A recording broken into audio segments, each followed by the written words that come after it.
और तो पूछना है किसी को कुछ? टिंडल इफेक्ट अभी बता रहा हूं।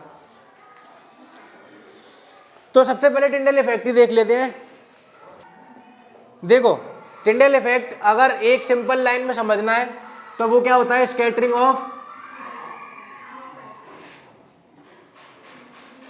अब यहां पे स्कैटरिंग का मतलब क्या है, तुम ये समझो कि जैसे तुम इसमें देख रहे हो, तुमको ये वाला फिगर दिख रहा है सबको, इस वाले फिगर में तुम देख रहे हो कि पहले वाले गिलास में लाइट का पाथ हमको नहीं दिख रहा है, बोलो आया ना, जबकि लाइट उसमें से निकल रही है, तभी तो दूसरे वाले में पहुंचेगी। सबको दिख रहा है ऐसा? पहले वाले में लाइट का पाथ नहीं दिख रहा है और दूसरे वाले में, तो जिसमें दिख रहा है उसमें ऐसा क्या है और जिसमें नहीं दिख रहा उसमें ऐसा क्या है? समझ में आ रही है कि नहीं? क्योंकि दोनों में अंतर तो है ना, एक में दिख रहा है और एक में नहीं दिख रहा है। समझ में आई? तो इसी को बोला जाता है टिंडल इफेक्ट। जिसमें दिख रहा है उसमें लाइट का पाथ स्कैटर हो रहा है, इसीलिए दिख रहा है, और जिसमें नहीं दिख रहा उसमें लाइट का पाथ स्कैटर नहीं हो रहा है। स्कैटर माने फैलना, स्कैटर माने फैलना। समझ में आ रही है? तो तुम देखो पहला वाला जो सॉल्यूशन है वो कैसा होगा, उसके पार्टिकल का साइज बहुत छोटा है, इसीलिए वो लाइट के पाथ को स्कैटर नहीं कर पा रहा है। और जो दूसरा वाला है उसमें पार्टिकल का साइज ठीक ठाक है, बड़ा है, तो वो लाइट के पाथ को स्कैटर कर रहा है। समझ में आई? तुमने अगर कभी देखा हो कि जब ऐसे अपन किसी कमरे में थोड़ी बहुत धूल हो रही हो और उसमें तुम अगर खिड़की खोलो एकदम से, तो जो सूरज की रोशनी आती है वो हमको आती हुई दिखती है। कई सारे फोटोज में भी तुमने देखा होगा, कई सारे आजकल फोटोज तुम देखते हो इंस्टाग्राम वगैरह पे, तो उसमें तुमको कई बार जो सूरज की रोशनी आती है उसकी उसका पाथ आते हुए दिखता है। ऐसा फोटो देखा तुमने कभी? तो वो सब क्या है, अगर तुमको लाइट का पाथ दिख रहा है, बस वही है टिंडल इफेक्ट। अगर तुमको लाइट का पाथ दिख रहा है तो वही क्या कहलाता है, टिंडल इफेक्ट कहलाता है। दूसरे गिलास में तुमको दिख रहा है तो वहां पे टिंडल इफेक्ट हो रहा है, और पहले में नहीं हो रहा, और पहले में नहीं दिख रहा तो टिंडल इफेक्ट नहीं है। पेज पलट के तुम देखो उसमें लाइट का पाथ दिख रहा है क्या तुमको? एयर, तो एयर में कहाँ दिख रहा है? जैसे इस वाले की तुम बताओ, इसकी लाइट का पाथ दिख रहा है? एयर में नहीं होता ना, एयर में टिंडल इफेक्ट नहीं होता।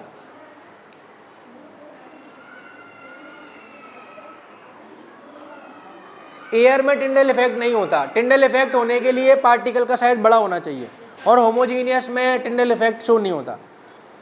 देखो इस वाले फोटो में देखो, पहले वाले में तुमको बिल्कुल लाइट का पाथ नहीं दिख रहा होगा, पहले वाले में बिल्कुल भी ये रियल फोटो है, ठीक है, ये बनाया नहीं है, ये रियल है। क्या इसमें तुमको लाइट का पाथ एक में दिख रहा है और एक में नहीं दिख रहा? दिख रहा है। अब तुम बताओ पहला वाला कौन सा होना चाहिए, होमोजीनियस, और दूसरा वाला क्या है, दिख गया? तो अब तुम समझो टिंडल इफेक्ट क्या है, स्कैटरिंग ऑफ लाइट। और जैसे कि ये उस दिन पूछ रहा था कि ऐसे वाला फैलना नहीं, सिंपल अगर लाइट का पाथ दिख रहा है तो वो स्कैटर हो चुकी है, ठीक है, ऐसे वाला फैलना वो एक अलग चीज है। समझ में आ गई कि नहीं आ गई? तो अब अपन बात कर रहे हैं किसकी, कोलॉइड की।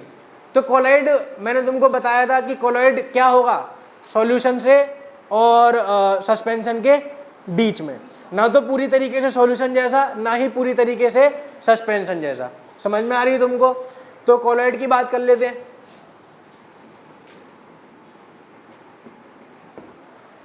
अब कोलॉइड अगर दोनों के कहीं बीच में प्रेजेंट है तो उसमें कुछ प्रॉपर्टीज किसकी हो जाएंगी, सॉल्यूशन की, और कुछ प्रॉपर्टीज सस्पेंशन की हो जाएंगी, ठीक है।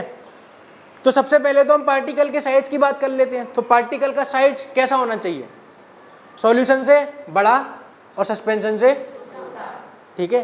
अब सॉल्यूशन का अब जो कोलॉइड का पार्टिकल होता है वो इतना छोटा भी नहीं होता कि वो लाइट को स्कैटर नहीं कर पाए, मतलब सस्पेंशन से छोटा होता है पर इतना भी छोटा नहीं है कि लाइट को स्कैटर नहीं कर पाए। इसीलिए कोलॉइड के जो पार्टिकल्स होते हैं वो स्कैटरिंग ऑफ लाइट करते हैं, यानी कि टिंडल इफेक्ट शो करेंगे।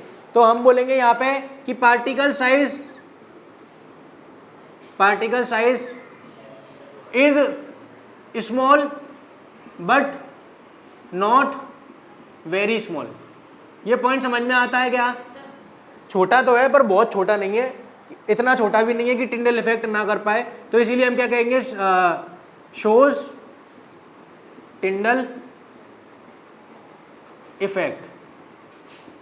अब इसमें एक और बात क्या है कि ये दिखता तो होमोजीनियस जैसा है पर होता क्या है, ये बस इसमें ये 2-3 पॉइंट इंपॉर्टेंट है।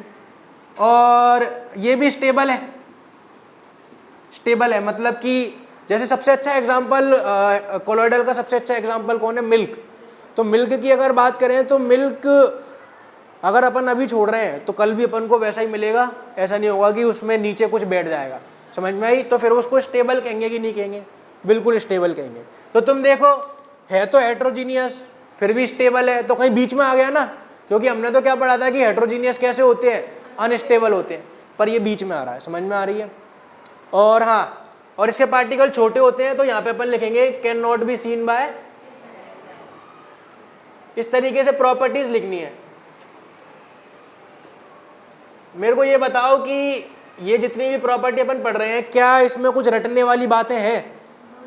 आराम से सोच के बताओ, पेपर में सवाल आएगा जो तुम्हारा पहले नंबर का सवाल है, अगला ये वाला डिफरेंशिएट बिटवीन, वो ये नहीं, सबसे सेकंड नंबर का सॉल्यूशन, सस्पेंशन और उसमें डिफरेंस। जेल, हाँ जेल है, जेल है। टेबल नंबर 2.1 में नीचे देखो ना जरा, गुलाबी रंग की जो टेबल है वो तुमको क्या दिखाना चाह रही है? सेकंड लास्ट एग्जांपल क्या लिखा है लिक्विड और सॉलिड में? जेल। अच्छा, अब इसमें एक चीज और है जो तुमको देखनी है, सुन लो। तो जैसे सॉल्यूशन में क्या था? सॉल्यूट और सॉल्वेंट। ऐसे ही इसमें तुम देख रहे हो कि ये भी एक क्या है? मिक्सचर है, ये भी एक मिक्सचर है। अब इसमें क्या होता है कि तुम टेबल नंबर 2.1 देखो सबसे पहले, तो तुमको दिखेगा कि सॉलिड लिक्विड का मिक्सचर हो रहा है, कई बार लिक्विड गैस का है, कई में गैस और सॉलिड का है, इस तरीके से अलग अलग मिक्सचर देखने मिल रहे हैं कि नहीं? अब जैसे फॉग की बात करें, किसकी बात करें? फॉग माने क्या होता है?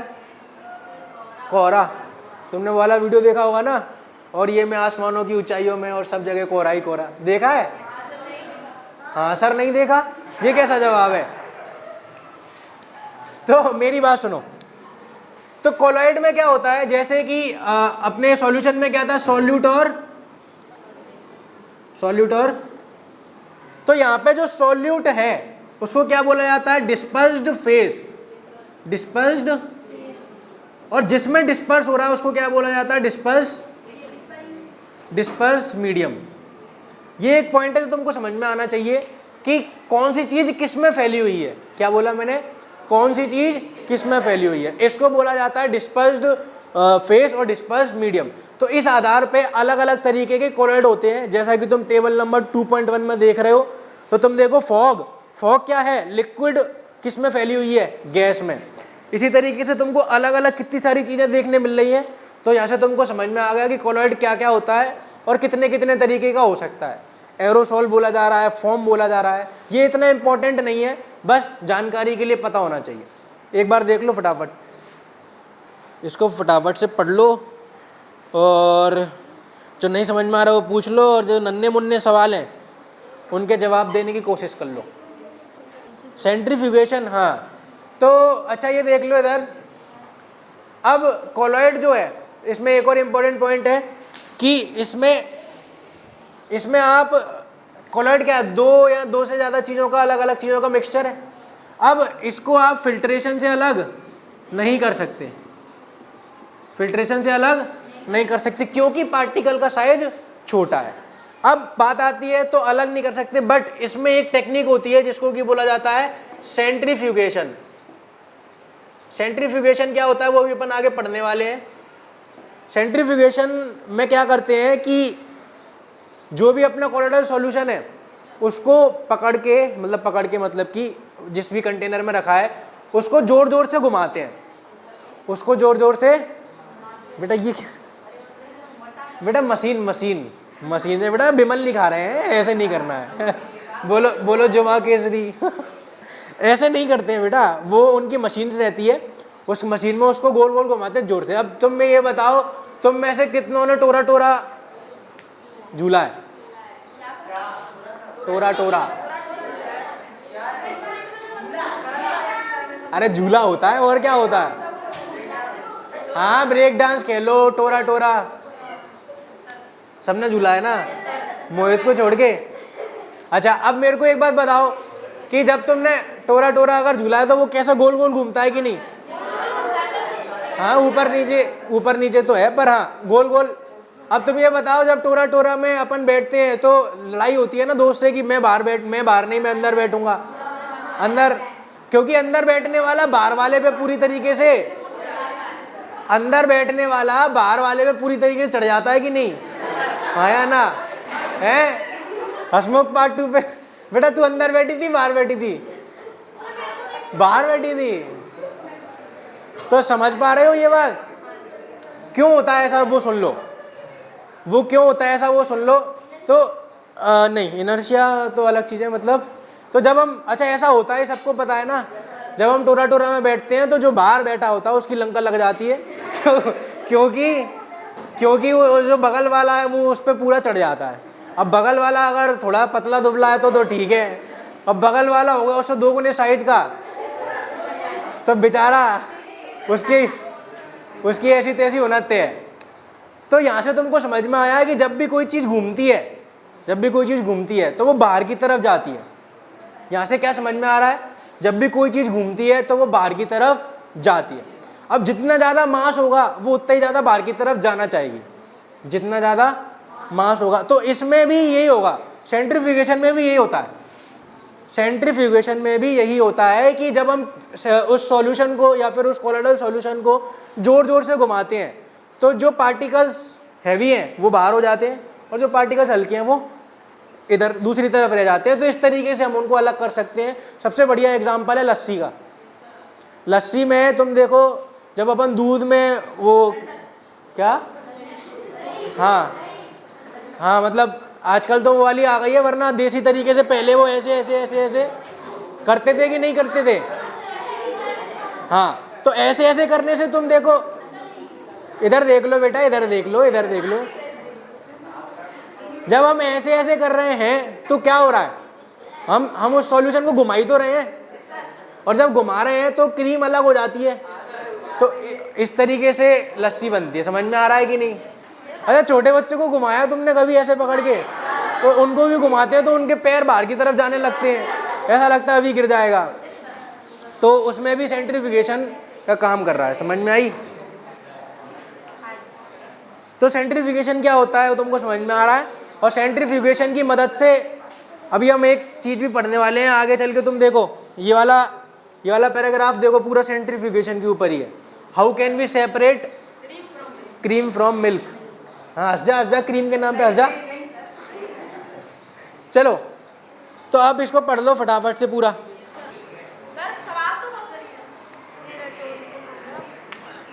टोन्ड और डबल टोन्ड दूध के वो आते हैं अलग अलग टाइप। टोन्ड दूध और डबल टोन्ड दूध, उसमें फैट की मात्रा के हिसाब से दूध आता है। बैठ के पूछ ले बेटा, कोई बात नहीं। क्या हो गया? मिस्ट कंटेन्स टाइनी, मिस्ट माने अरे कोहरा टाइप का ही होता है। हल्के कोहरे को एक तरीके से मिस्ट कह सकते हैं।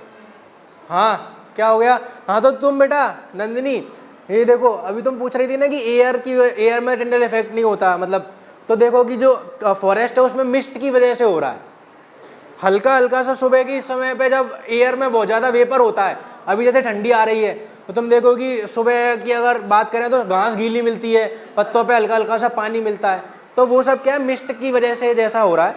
तो तुम देखो कि टिंडल इफेक्ट जंगल में क्यों हो रहा है, मिस्ट की वजह से हो रहा है। हाँ सर कौन बोल रहा था? इसके अलावा कौन बोल रहा है कुछ? हाँ, तो मैं बता रहा हूँ ना, दूध जो आपने नॉर्मल अपन जो दूध आता है, दूध में फैट की मात्रा कम कर देते हैं तो उसको टोन दूध बोला जाता है। तो डबल टोन मतलब ज़्यादा कम कर दिया, टोन मतलब थोड़ा सा कम कर दिया, अलग अलग तरीके का दूध आता है। मेरे ख्याल से हिंदी में सपरेटा बोलते हैं। सपरेटा तो तुमने सुना होगा, सपरेटा दूध। सपरेटा दूध नहीं सुना? अरे तो इतना चिल्ला क्यों रहे हो? है तेरा हो गया? शादी ब्याह में मिलता है।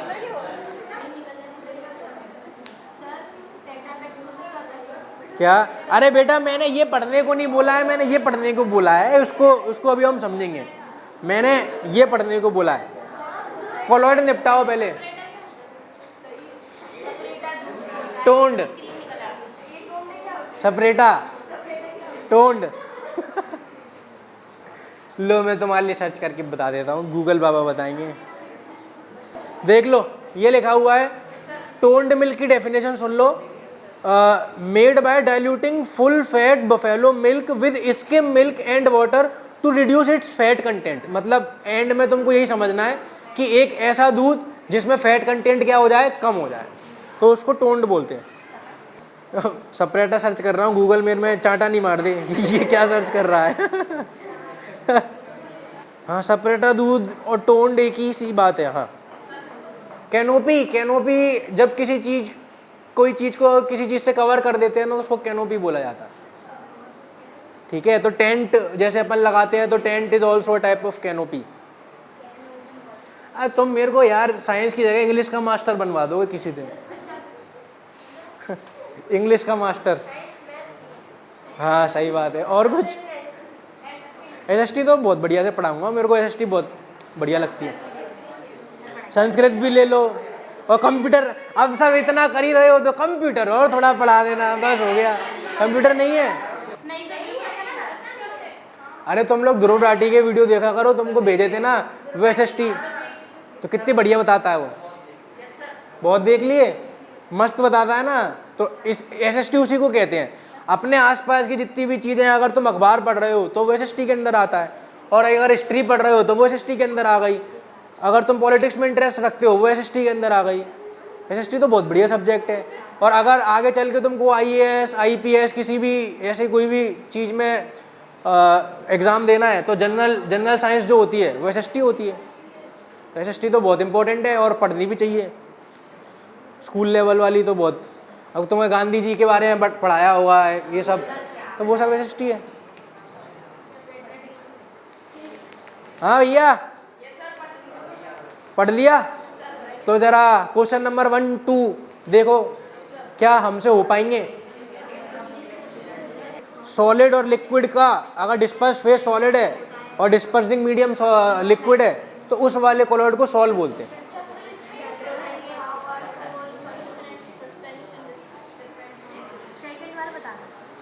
सॉल मतलब कि कोलॉइड की बात कर रहा। क्या हुआ डोलाराम? डोलाराम तू मेरी गली में डोल रहा था उस दिन है? हाँ तो वो मेरी गली है, वहीं पे मेरा बचपन पला बड़ा है मेरा है।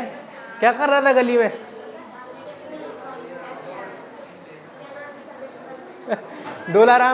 डोलाराम उस दिन मैं अपनी गली में जा रहा दिवाली के टाइम पे, तो डोलाराम एकदम से आवाज़ लगाता है, मैं गली में से निकल रहा था, भीड़ थी तो धीरे धीरे बाइक चल रही थी, तो बोलता अरे सर, बोला अरे डोलाराम क्या कर रहा है? सर डोल रहा हूँ। मैं कहा वाह बेटे। बहुत बढ़िया। हाँ अरे ये बताओ यार, इसका जवाब दे पाएंगे कि नहीं? होमोजीनियस में और हेट्रोजीनियस में अंतर बता पाएंगे कि नहीं? क्या क्या अंतर हो जाएंगे जरा? 5। हाँ तो बोलो ना एक एक करके।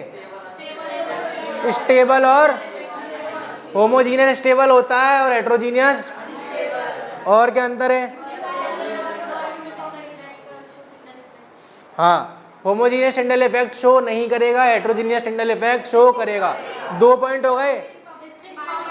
होमोजीनियस में बाउंड्री नहीं दिखती, हेट्रोजीनियस में बाउंड्री दिख जाती है। 3 हो गए। होमोजीनियस के पार्टिकल नेकेड आइज से नहीं दिखेंगे, हेट्रोजीनियस के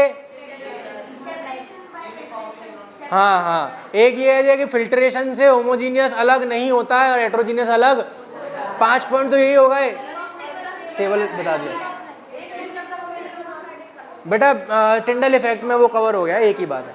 तो ये 5 पॉइंट बहुत है, और 5 नंबर का अगर सवाल आएगा वेरी इंपॉर्टेंट मार्क कर लो। 5 पॉइंट मैंने बता दिए, तुमको बताने आने चाहिए। क्वेश्चन नंबर 1 और क्वेश्चन नंबर 2 दोनों ही वेरी इंपॉर्टेंट है, वेरी इंपॉर्टेंट। हाँ अब इसके बाद क्वेश्चन नंबर 2 तो मुझे लगता है कि बहुत आसान लगेगा अब तुमको। समझ में आ रहा है ना तुमको? प्रॉपर्टीज कैसे बतानी है, अगर तुमने होमोजीनियस हेट्रोजीनियस बता दी तो ये भी हो ही जाएगा। हाँ क्वेश्चन नंबर 3 कर लो। अरे निधि का दूधिया के पास चले गई क्या? निधि का दूधिया मक्कार था तो निधि चले गई उसके पास।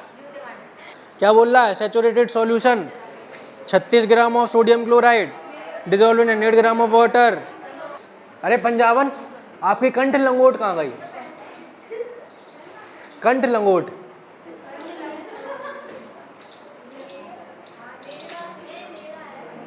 नहीं समझ में आया? संस्कृत की स्टूडेंट हो ना तुम तो। कंठ लंगोट टाई,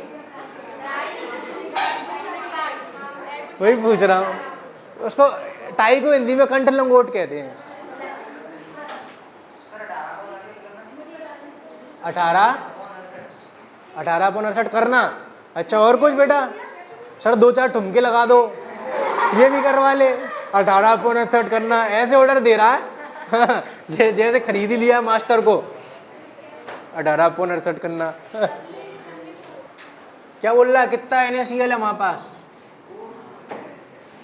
18 ग्राम। तो ये क्या हो जाएगा अपने पास?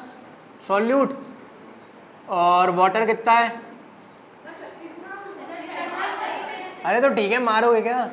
36 ग्राम, 100 ग्राम। और ये क्या हो जाएगा? सॉल्वेंट। तो कंसंट्रेशन कैसे निकालेंगे?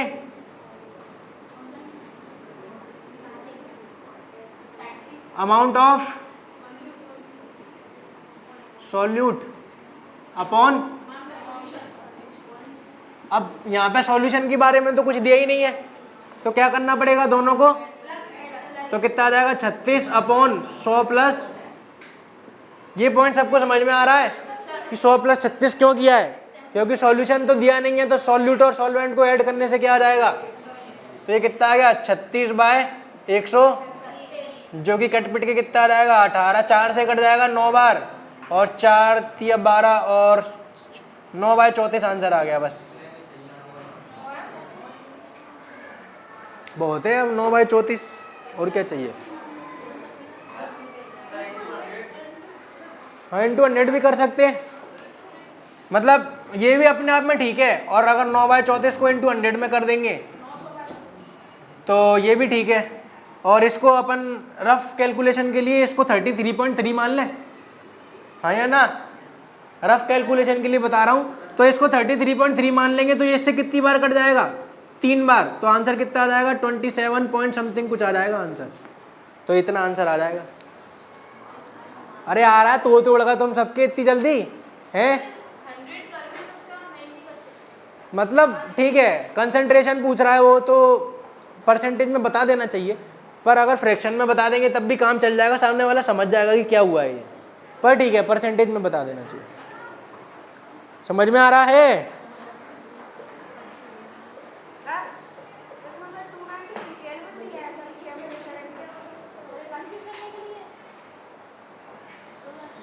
क्योंकि कंसंट्रेशन की बात किस पे करते हैं? हमेशा एक फिक्स टेम्परेचर पे। और तुम सवाल के स्टार्टिंग में देखो क्या लिखा है? Saturated solution. तो सैचुरेशन के बारे में क्या बात करी थी? सैचुरेशन क्या होता है? मैक्सिमम सॉल्यूट जब होता है उसको क्या कहते हैं? सैचुरेटेड कहते हैं। अब सैचुरेटेड के बारे में मैंने बताया था ना कि एक फिक्स टेम्परेचर होना चाहिए, क्योंकि अगर टेम्परेचर बढ़ जाएगा तो सैचुरेटेड किस में कन्वर्ट हो जाएगा? अनसैचुरेटेड में, क्योंकि टेम्परेचर बढ़ने से जगह बढ़ जाएगी। तो अब वो मैक्सिमम हुआ कि और जगह आ गई है, तो इसीलिए फिक्स टेम्परेचर पे ही। ये पॉइंट बड़ा इंपॉर्टेंट है, हमेशा याद रखना कि सैचुरेशन की जब भी बात होगी तो एक फिक्स टेम्परेचर पर ही हो सकती है। समझ में? इसीलिए उसने 293 केल्विन दिया है, तो कंफ्यूज करने के लिए नहीं है, इसलिए दिया है। समझ में आ गई?